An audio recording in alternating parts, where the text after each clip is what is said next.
Bonjour les cancers et ascendants cancer et voici votre guidance pour la semaine du 15 au 21 janvier par tracé intuitif. Alors qu'est-ce qu'on a pour les cancers du 15 au 21 janvier 15 au 21 janvier. Alors j'entends bas les masques là de ce côté, bas les masques au sujet de quelque chose, une thématique relationnelle certainement. La thématique relationnelle est assez conséquente pour vous cette semaine les cancers puisqu'on a dans le Capricorne, dans le signe opposé, plusieurs planètes, on a Mercure, on a Mars et on a aussi le Soleil, en tout cas jusqu'au 20 janvier. Donc toute cette énergie en face de vous va apparemment vous inviter à tomber un masque, peut-être révéler quelque chose de vous. Ce n'est pas forcément quelque chose que vous cachiez, il n'y a pas forcément de mauvaises intentions derrière ça, mais il y a une sorte de révélation ici qui est proposée au travers d'un échange ou au travers d'une situation qui vous oppose ou vous confronte à quelqu'un. N'entendez pas par opposition quelque chose de conflictuel, ça peut être tout simplement une rencontre, un échange que vous avez et qui est porteur d'une certaine révélation au moins intérieure. Ça me semble quand même assez positif puisque Mercure est en bel aspect cette semaine à Jupiter et à Saturne. Jupiter et Saturne sont en bel aspect avec le signe du Cancer. Donc que ce soit votre Soleil ou votre ascendant, on a ici quelque chose qui est constructif, qui n'est peut-être pas évident parce que ça peut vous sortir de votre zone de confort, mais qui est constructif et qui vous sort un peu de votre bulle. Vous voyez qu'ici, on a quelque chose comme une sorte d'espace de protection qui s'ouvre quelque part, donc qui s'ouvre pour une bonne cause. En tout cas, c'est la proposition ici. Ensuite, de ce côté, alors ici, ça me parle de Vénus, puisqu'on a ici un cœur qui est un peu mi-figue, mi-raisin. Donc ça, c'est le carré de Vénus à Neptune cette semaine. Vénus se trouve en Sagittaire dans votre maison 6, la maison du travail quotidien, de la santé, de vos habitudes de tous les jours. Et cette Vénus, vous voyez, est chapeautée par une sorte de bulle de protection, mais qui peut aussi isoler quelque part, protéger ou surprotéger, isoler. Donc ça, c'est du carré et qui contient, bien sûr, une proposition d'évolution, comme le fait un carré à chaque fois. Donc, de quoi s'agit-il pour vous, les cancers? Eh bien, déjà de sortir d'une incertitude parce que là, cette Vénus, donc c'est quelque chose que vous aimez, peut-être un travail que vous aimez, peut-être un plaisir de tous les jours que vous avez, ça peut être ça aussi, qui peut être un peu déstabilisé pour une raison ou une autre, soit dans l'organisation, soit parce que vous ne voyez pas comment faire évoluer quelque chose, comment sortir de quelque chose de façon concrète. Parce que cette Vénus en Sagittaire, elle recherche ici un ancrage, elle recherche quelque chose à quoi se raccrocher, un repère si vous voulez. Alors ce repère, il peut être affectif, il peut être professionnel ou ça peut être un repère d'autre chose. Mais c'est un repère ici dont vous avez besoin pour vous sentir bien. Et ce repère-là, il est cette semaine un peu dérangé justement par cette énergie neptunienne. Neptune est pourtant en bel aspect avec vous.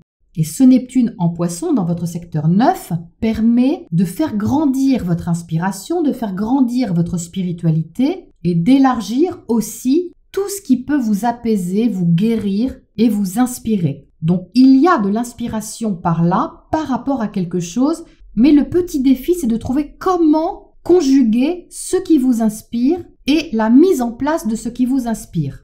Donc, ce carré, c'est que cette semaine, les cancers. Donc, vous pourriez ressentir un flottement sur 2-3 jours, c'est pas bien méchant, au niveau de la mise en place de ce que vous espérez. Il peut y avoir une sorte d'idéalisation, parce que c'est le propre de Neptune, bien sûr aussi, l'idéalisation, avec peut-être une invitation à revenir à quelque chose qui est accessible et qui est faisable.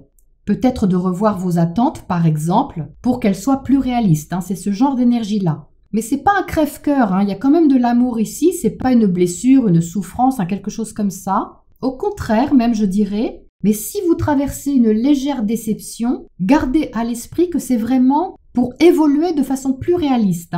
C'est positif au final, surtout qu'avec les autres aspects, on a quand même une énergie très constructive. Donc vous pouvez être un peu plus sensible aussi, c'est possible cette semaine avec cet aspect à Neptune. Envie d'aider ou d'être aidé, envie de toucher ou d'être touché, envie de faire du bien ou de vous faire du bien, mais tout ça ne doit pas vous isoler de la proposition en arrière-plan qui se construit et qui se place. Ensuite, par ici, Alors, par ici, c'est une invitation à adoucir un petit peu le jugement ou l'auto-jugement que vous avez, les cancers, envers vous-même, qui peut être assez exigeant. Donc, soit c'est vous envers quelqu'un ou quelque chose, soit c'est vous envers vous-même. Ça ressemble à cette conjonction Soleil-Pluton par ici. Le Soleil va faire une conjonction à Pluton et tous les deux vont passer en Verseau dans la semaine. Donc, cette conjonction est très forte en énergie. Et en plus, elle marque un virage puisqu'il change de signe et Pluton ne change pas de signe tous les 4 matins. Donc c'est un événement un peu important qui peut être un approfondissement de quelque chose et un besoin surtout de vérité, un besoin d'intégrité, mais d'abord envers vous-même les cancers. C'est assez pointu ici au niveau de la vision, au niveau de la prise de conscience, et comme Pluton va intégrer votre secteur 8, le secteur psychologique, le secteur de l'intensité intérieure, de la transformation et de la renaissance, il y a une invitation à être lucide sur vous-même afin de mieux avancer dans ce que vous voulez construire, consolider, stabiliser ou nourrir. Ça peut être quelque chose d'assez simple que vous avez envie de nourrir, mais c'est pas parce que c'est simple que ce n'est pas intense. Parce que là, apparemment, vous tenez vraiment à quelque chose que vous ne souhaitez pas lâcher.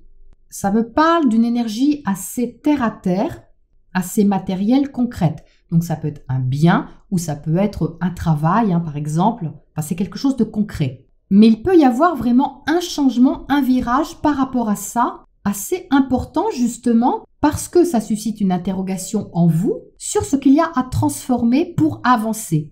C'est un cheminement intérieur très important de ce côté-là. Plus vous allez être vraiment lucide sur la situation, sur la relation, sur le projet, etc., plus vous allez être à même de transformer les choses. Parce qu'on a un petit peu l'énergie du taureau par là, et il s'agit bien du soleil Pluton, puisque le soleil gère votre maison 2, donc la maison du taureau. Donc il s'agit bien de ça. Il y a vraiment quelque chose ici qui est un petit peu têtu, si vous voulez. Mais je ne dis pas ça de façon péjorative ou négative, c'est-à-dire que vous y tenez vraiment bec et ongle, vous tenez à quelque chose bec et ongle, mais pourtant, ça demande certainement à être changé, à prendre un virage d'une façon ou d'une autre. C'est inévitable à mon avis, avec cette conjonction Soleil-Pluton et ce changement de signe, c'est sûrement important. Et enfin, alors par ici, ça me parle de votre maison 9. Qu'est-ce qu'on a dans votre maison 9 ? Eh bien, on a Saturne et on a Neptune.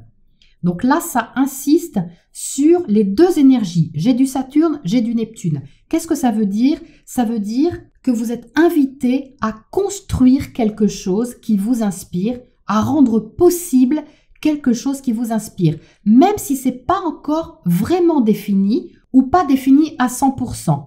C'est vraiment ici une invitation à vous faire confiance dans le cheminement et dans l'évolution qui est proposée.